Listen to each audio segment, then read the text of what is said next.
আসসালামু আলাইকুম। নীলা লাইফস্টাইল যে যেখান থেকে দেখছেন আশা করছি সবাই ভালো আছেন। আলহামদুলিল্লাহ আমরাও ভালো আছি। আমি নীলা ইতালি থেকে বলছি। প্রতিদিনের মতন আজকেও ছোট্ট একটা ভিডিও নিয়ে হাজির হয়ে গেছে। একেবারে গ্রাম থেকে, ইতালির গ্রাম বলতে পারেন। আর একেবারে গ্রাম্য পরিবেশ আছে। গ্রামের কিছু কিছু অংশ আছে এখানে। ওই যে দেখা যাচ্ছে ঘোড়ার খামার। যাই হোক, গ্রামে গরুর খামার থাকে আর আমাদের এখানে ঘোড়ার খামার। এটা কিন্তু বাংলাদেশের একটা ঐতিহ্যই। যাই হোক, আর এই যে এত বরফ পড়ে না, এত ঠান্ডা ইতালিতে এখন। কি বলবো, কুয়াশা পড়ে সেগুলি একদম বরফে জমে আছে। আর এমনিতে কিন্তু আজকের আবহাওয়াটা দেখেন, খুব মিষ্টি একটা আবহাওয়া। এত সুন্দর রোদ উঠেছে, এত মিষ্টি মিষ্টি লাগছে চারপাশ। আর কি বলবো, সবই ঠিক আছিল, কিন্তু আমি দাঁড়াতে পারছি না। এটা হচ্ছে প্রবলেম ভাই। বেশিক্ষণ দাঁড়ানো তো অসম্ভব। একটু দাঁড়ানো যায় না। তারপর কি আর করব?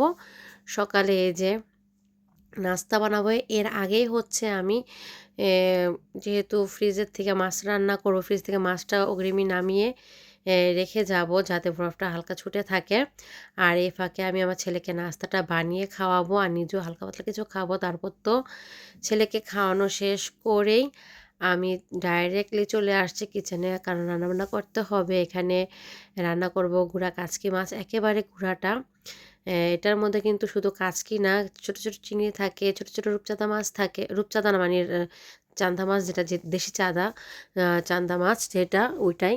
তো আমার কাছে খুবই ভালো লাগে। আমি এখানে কিন্তু পেঁয়াজটাই ভেজে যা যা মশলাপাতি দেওয়া দরকার আমি দিয়ে দিয়েছি। নর্মালি তো আপনারা দেখেনি আমি কী কী মশলা খেতে পছন্দ করি বা কী কী মশলা দেই। নর্মালি তো তরকারিতে যা যা মশলা দেয় সেটাই দিয়েছি। পেঁয়াজটা ভেজে আদা রসুন হলুদ ফাঁকি মরিচ হালকা, ধনিয়া ফাঁকি আর লবণ দিয়ে, এই যে এখানে এগুলো কিন্তু পেঁয়াজের কলি, এই ইটালিয়ান সবজি এটা। পেঁয়াজের পাতা যেমন খাই ওই রকমই টেস্ট, সেজন্য আমি একটু অল্প পেঁয়াজ দিয়েছি। আর এই যে এই পেঁয়াজের পাতাটা ব্যবহার করেছি তরকারির মধ্যে। তারপরে এখানে বসিয়ে দিলাম কি বলে হাঁসের গোস্ত। এটা হচ্ছে হাঁসের গোস্ত। তো ছোট ছোট পিস করে নিয়েছি। আর এমনিতে একটু লেট করেই আসছে রান্না করতে, যাতে ঝটপট হয়ে যায় সেই জন্য। আর এখানে পটল ভাজছিলাম কম তেল দিয়ে। ভাজলে এটা একটা টেস্টও লাগে, আর আমার কাছে একটা না অন্য একটা ঘ্রাণ আসে। কিন্তু কম তেলে দিলে কিন্তু ঝালটা তেমন বাড়ায় দেওয়া যাবে না, একদম পুড়ে ছাই হয়ে যাবে, আর হবে না। আর অল্প তেলে ঢেকে দিলে সুন্দর একটা সিদ্ধ হয়, আর তেলের একটা সুন্দর একটা স্মেলও আসে। আর এই যে আমার কিন্তু কাসকি মাছটা হয়ে গেছে, তারপর আমি নামিয়ে নিয়েছি। দেখতেই পাচ্ছেন কি সুন্দর একটা কালার আসছে। আর যে বললামই তো কাচকির ভিতরে চিংড়ি মাছ ভরা থাকে, সেটাই কিন্তু দেখা যাচ্ছে। আর সেটাই আপনাদের সাথে আমি শেয়ার করছি। তারপর অনেক দেরি হয়ে গেছে, ঝটপট করে ছেলেকে খাইয়ে দিয়েছি। তারপরে আর কি সবারই কম খাওয়া শেষ, আমি বাকি ছিলাম।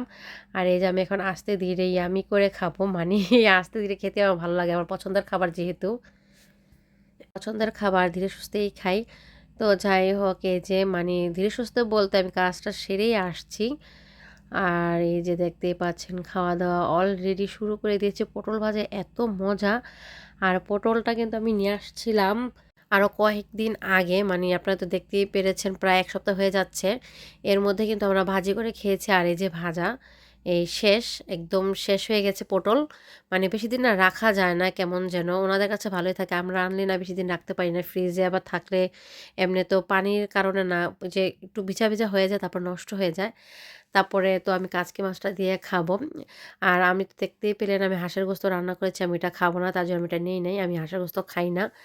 আর বেশি গোস্ত হাড্ডির সাথে হলে একটা কথা ছিল, একটু হাড্ডি-হুড্ডি হাড় খেতে ভালোই লাগে। আর শুধু একদম থকথকা মাংস বাবারে! আমার তো এমনি দেখলে গা শিমশিম করে, আমার ভাল লাগে না। আরেকটা স্মেল কেমন জানি। তো এমনিতে হাড় যেমন খাঁচা, তারপরে পায়ের সাথে রানের সাথে গোস্ত থাকে না, কল্লা, ওরকম হইলে হয়তোবা আমি খেতাম। তো এজন্যই আমি ওই গোস্তটা নেই নাই। শুধু কাচকি মাছ আর পটল ভাজাই নিয়ে নিছি। আমার কাছে তো এটাই অনেক, মনে করেন যে গোস্তের চাইতেও বেশি টেস্ট। এটা যে ফ্রোজেন করা ছিল, আবার আমিও বাসায় নিয়ে এসে কতদিন ফ্রিজে রাখলাম। প্রায় ১ সপ্তাহের মতো হয়ে আরকি, আরো ২-৩ দিন হলে ১ সপ্তাহ হয়ে যেত। তারপরেও কিন্তু আল্লাহর রহমতে অনেক টেস্ট। আর এমন না যে ভাসা, ভাসা তেল দিয়েও রান্না করছি। আবার কমও দিনে ভালোই সুন্দরভাবে রান্না করছি। একেবারে আমার আরকি আমার মা যেভাবে রান্না করতো আগে না ভাল লাগতো না, খেতেই পারতাম না। কিন্তু এখন ওইসব খাবারগুলো আমার কাছে অনেক ভালো লাগে।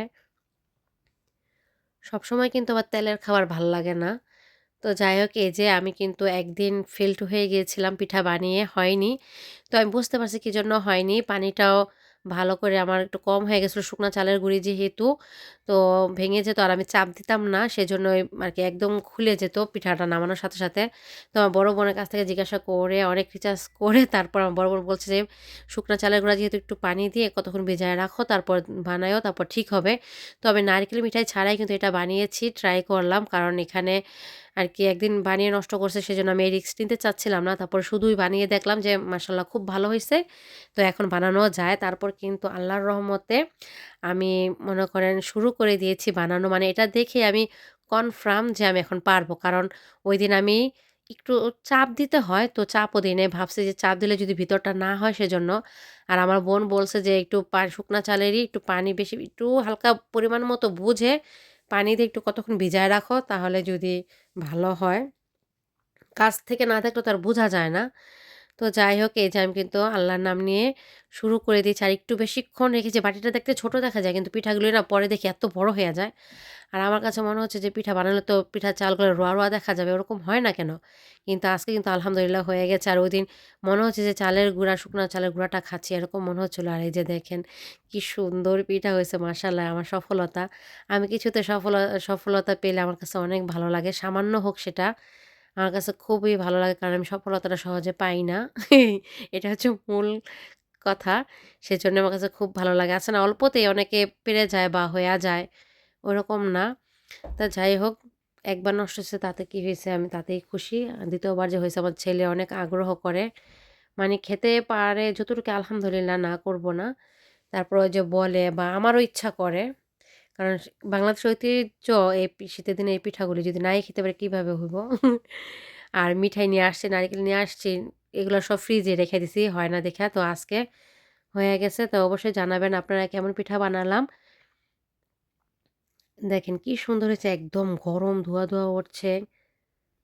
মিঠাইও যেমন সুন্দর হইছে, আর চালগুলো একদম রোয়া, রোয়া কি সুন্দর লাগছে। আমার যে কি ভালো লাগছে, খাওয়ার চাইতে বেশি আমি আনন্দ পেয়েছি। আর আমার ছেলে তো দেখেন আমার কাছে অনেক হ্যাপি। আমার কাছে এটাই অনেক খুশি লাগছে। অনেক খুশি হইছে আমার ছেলে। দেখেন খাওয়ার আগ্রহ নাই, কিন্তু আসলে কিন্তু এটা ধরতো, ভাঙতো, ওরকম কিছুই না। তারপরে যে উফ ওয়াও! আমি এখন ভিডিওতে দেখছি আমার কাছে অনেক ভালো লাগতেছে। তো যাই হোক, আমি কিন্তু সাকসেস হতেই পেরেছি আলহামদুলিল্লাহ।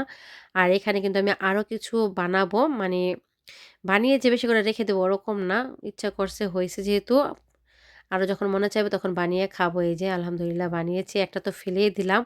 ওই শুধু মিঠাই নারিকেল ছাড়া তো ওটা খাওয়া যাবে না। আর এখানে মিঠাই, নারিকেল দেওয়া আর একটা চুলার মধ্যে আছে এখন অলরেডি, এটা অনেকক্ষণ বললামই তো আমি অনেকক্ষণ রাখতেছি যাতে ভালো করে হয়। তো আজকের ভিডিওটা আপনাদের কাছে কেমন লাগছে অবশ্যই জানাবেন। যদি ভালো লেগে থাকে লাইক, কমেন্ট, সাবস্ক্রাইব করে পাশে থেকে যাবেন। আর আমার পিঠাগুলি দেখেন কি সুন্দর। আপনাদের সাথে একটু শেয়ার করব, ভেঙে দেখেন। ওহ! একটু পাতলা বাটি হলে ভালোই হতো। কারণ এখানে তো এমন না যে ঝট করে গেলাম একটা পাতলা বাটি খুঁজে নিয়ে আসলাম, ঐরকম না। তো যাই হোক, আলহামদুলিল্লাহ বড় পিঠাই ভালো। আব্দুল্লাহ বাবা বড় পিঠাই পছন্দ করে।